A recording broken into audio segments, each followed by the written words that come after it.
विमानों के लिए बायोफ्यूल होगा और शहरों में ड्रोन टैक्सी चलेगी। जी हां, ऐसा ही होगा। भारत में होगा ये सब कुछ। और मैं यूं ही ये बात नहीं कह रही हूं, क्योंकि ये बात खुद नितिन गडकरी ने कही है।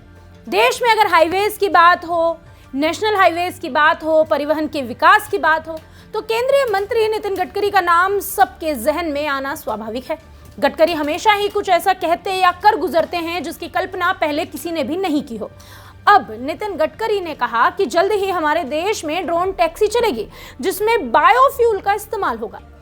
गडकरी का ये सोच और ये सपना बेहद बड़ा है और ये दावा कोई हवाई नहीं है, बल्कि उन्होंने जब ये दावा किया तो इसके बारे में पूरी जानकारी भी साझा की कि इस ख्वाब को हकीकत कैसे बनाया जाएगा। गडकरी का कहना है कि आने वाले समय में कम दूरी की यात्रा तय करने के लिए शहरों में पैसेंजर ड्रोन का इस्तेमाल किया जाएगा। इन ड्रोन में 4 लोग तक यात्रा कर सकेंगे। विशेष रूप से यह सुविधा सिटी सेंटर से एयरपोर्ट तक के लिए उपलब्ध कराई जाएगी।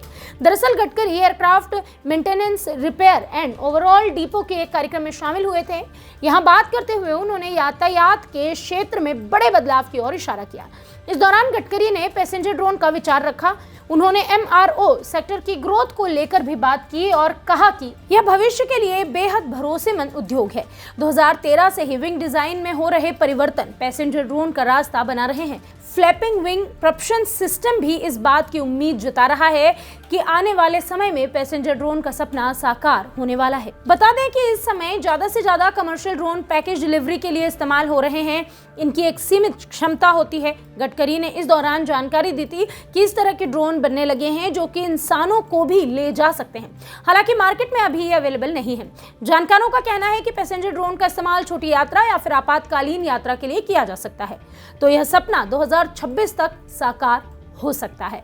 इस दौरान नितिन गडकरी ने बायोफ्यूल की बात करते हुए कहा कि शुगर फैक्ट्री में इस मामले में रिसर्च चल रही है कि किस तरह से विमानों के लिए बायोफ्यूल तैयार किया जाए। गडकरी ने यह भरोसा भी दिलाया कि जल्दी ही चावल से भी एविएशन बायोफ्यूल बनाया जाएगा। इस तरह से न केवल धान के किसानों को फायदा होगा, बल्कि महाराष्ट्र के कई इलाकों का इससे भला होगा।